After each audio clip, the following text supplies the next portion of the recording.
David here with Figboot on Pens, back again with another stay-at-home fountain pen review. I hope that all of you are staying safe and healthy and finding ways to entertain yourself. I think this would be a good time to write letters to people. It gives you a good excuse to use your pens as well. If you'd care to drop me a line, the address to my P.O. box can be found in the notes below. Now my P.O. box is close to where I work, and so who knows when I'll be able to get there to check the box, but it would be fun to have it full of letters when I'm finally able to. As always, if you take the time to write, then I commit to always write you back. So I'd love to hear from you. Along those lines, it's been quite some time since I've done a Q&A video.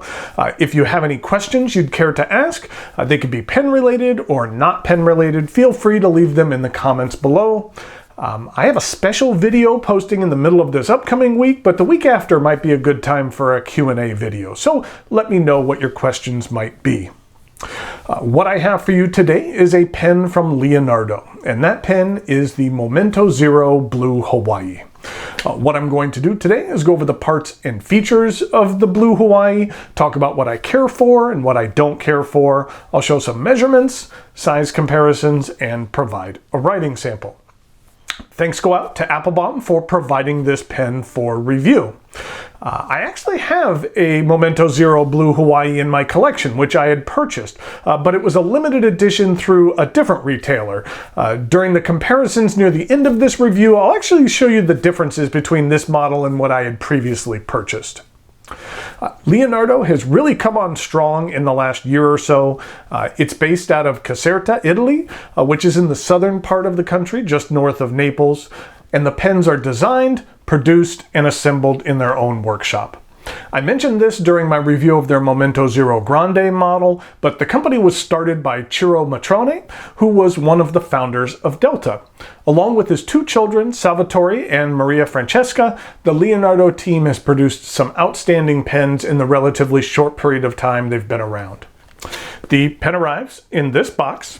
The sleeve slides off, and there is an inner box here, which has the actual box. The outside is a bit plain. Inside there is a use and care guide, but the inside is a little bit fancy. And here we have the pen. This is the Leonardo Momento Zero. This pen is available in a wide variety of colored and patterned resins. This particular model is the Blue Hawaii. The name Momento Zero, or Zero Moment, basically translates to new beginnings, which is an appropriate name for this model since it was the first released by the fledgling brand. The banded resin on the Blue Hawaii is very interesting. The layers vary from black to dark blue. There's a lighter blue and more of a turquoise blue, and even a light brown, which has several color elements of its own. The blues especially have a fair amount of chatoyance to them. It kind of reminds me of the ocean meeting a lava rock beach. I've been fortunate enough to spend some time on a few of the Hawaiian islands, and on the north shore of Kauai especially, you can drive down the road and find a little beach and have it all to yourself. And if you grow tired of that spot, all you need to do is drive a couple of minutes down the road and there's a different unoccupied beach for you. It's an amazing place. Okay, let's get a closer look at this pen. The cap comes to a nice conical point. The clip protrudes from the cap, which is all one piece without any seams. And I feel like the style of this clip matches the looks of this pen well. I think that wheeled clips are pretty cool. And this is definitely one of those Delta design elements which has made its way over to Leonardo. The majority of Delta pens had wheeled clips as well. The cap angles up slightly, and at the end of the cap there are three rounded bands. Now, something I found interesting about the construction of this pen, you can see here that the resin on either side of the three bands matches, but the two bands of material in between the rings doesn't match. It's taken from the same banded material, but the orientation of each is off a little bit. It's one of those very small things that I really didn't even notice until I was looking at this pen with a loupe. Not the biggest alignment crime, but it would have been nice if the material was at least somewhat lined up, but it's really not that noticeable. There is a very small step down to the barrel, which begins with another gold-colored band. On the barrel, it is engraved Leonardo Officina Italiana and the number of this pen. While the pens have numbers, I don't believe that this is a limited or numbered edition. The cap and barrel are made from different portions of this material, and what I mean by that is that this wasn't made from a solid resin rod which was cut into several sequential pieces which were then used for the cap and the section and the barrel. The various rod stock for this pen will vary not only in colors but also the order of the various bands. So you're not going to get a clean visual transition where a band of color is going to transition from the cap all the way down to the barrel. I know this is going to sound a bit odd after mentioning the cap material out of alignment, but I feel that this part works. The transitions in colors and bands kind of add for a nice visual element to this pen rather than making you feel like things are out of alignment. Plus, I understand the manufacturing challenges of creating threads which will completely line up the material, especially when there are multiple threads on this cap. Now, you can have a single thread, and I have seen that done, but I understand the challenges behind that. The barrel tapers down to an end where you have another gold band, and then the end has a conical point similar to the cap. The cap unscrews to reveal this number 6 stainless steel nib. It is branded with the Leonardo name as well as their winged logo and is available in extra fine, fine, medium, broad, and both 1.1 and 1.5 stubs. And here's a look at the plastic feed. The pen has a unique tiered section design. The flat portion of the section is rather short. It angles up to the remainder of the section, and then we have the cap threads, which aren't sharp at all, and then a small step up to the barrel. Now, at first glance with this short forward portion of the section, I thought this might be a bit uncomfortable and feel like your grip was being forced into a small area. But with the remainder of the section, it kind of follows the curvature of my fingers well when gripping this pen, and the step up is far enough back that it's out of your way. The pen is plenty long enough to use unposted comfortably. The cap does post, and it does post securely. I do find this cap to be light, so I don't feel it backweights the pen or throws off the balance at all. I also don't find that the edge of the cap is sharp or rough on the edge of my hand, so that's nice as well. This is a cartridge converter pen. It is taking standard international cartridges and converters, and a nice Leonardo branded converter is provided. There is a blind cap on the end of the barrel here, which gives you adequate access to the converter. Sometimes these blind caps can be set a bit deep, meaning that there's not much of the converter to grab onto, but this one does a good job of that. But I actually prefer still to remove the barrel, however. I like being able to see the ink in the converter to ensure that I'm getting a decent fill.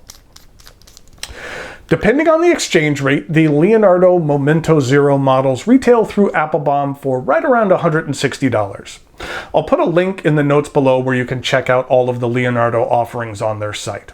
And I feel that that's a very fair price for what you receive with this pen. It's very well constructed, the design looks sharp, there's a wide variety of interesting colors and materials, and every Leonardo pen I have tested out, including this one, has performed very well. They're turning into one of my favorite brands. I know that Leonardo is planning a number of new models, and I look forward to seeing what they come out with. I think that a lot of things for businesses are on hold right now, especially in Italy, but once things settle down, I'm really anxious to see what they have for us next. So now it is time for some measurements, size comparisons, and a writing sample.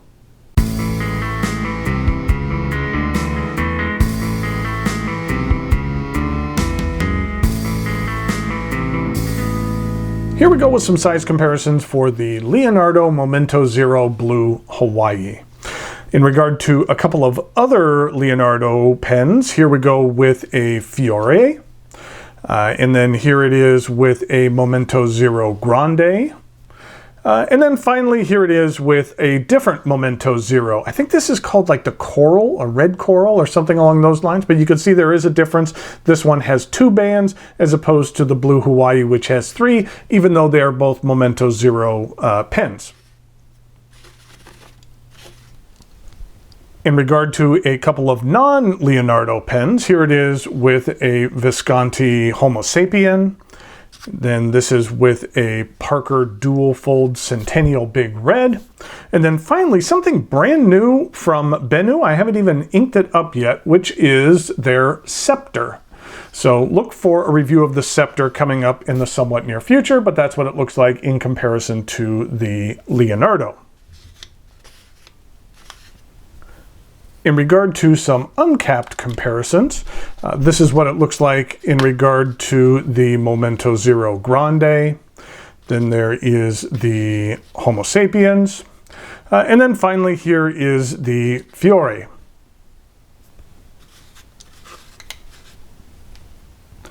Now, I had mentioned that I had another blue Hawaii, and that one is this one right here. This one was actually a limited edition of 25 that was available through a different retailer that has been long since sold out. But the main difference between this is the standard blue Hawaii has gold trim, and this has kind of more of the matte silver-like looking trim, as well as the nibs kind of have that black color to it as compared to the gold for the standard Momento Zero blue Hawaii. In regard to a writing sample, we have the Leonardo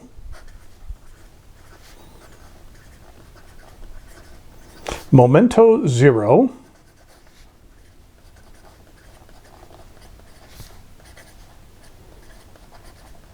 and this is the blue Hawaii.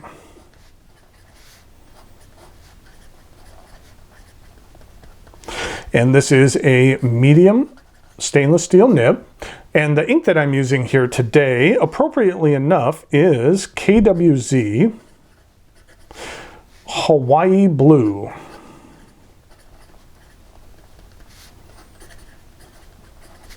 This is what the ink looks like. It was something exclusive through Hippo Noto.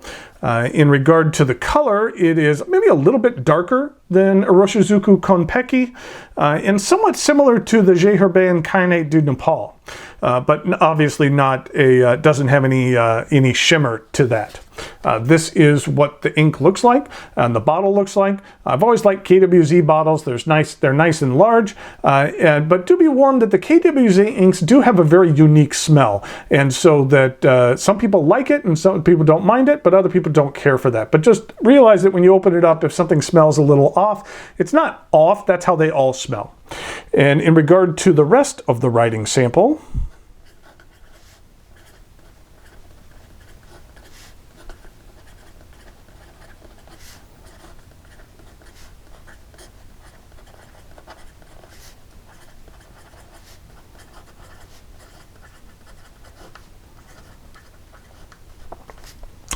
I do find this number 6 nib to be very pleasant, that it's fairly smooth, I'd say with just a touch of feedback. You're not going to get lots of line variation out of here, but I do find that while this ink is a little on the dry side, the ink flow on here is very nice.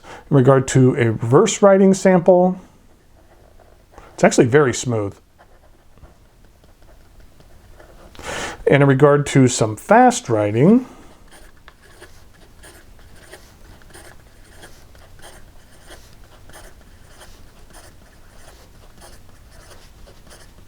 there's no issue whatsoever. So there we have the Leonardo Momento Zero Blue Hawaii. Like I had mentioned before, I'm becoming a big fan of Leonardo pens. Every one I've tested out has been outstanding, and I'm looking forward to seeing what they have coming out in the near future. So until next time, thanks for watching, and I'll talk to you later.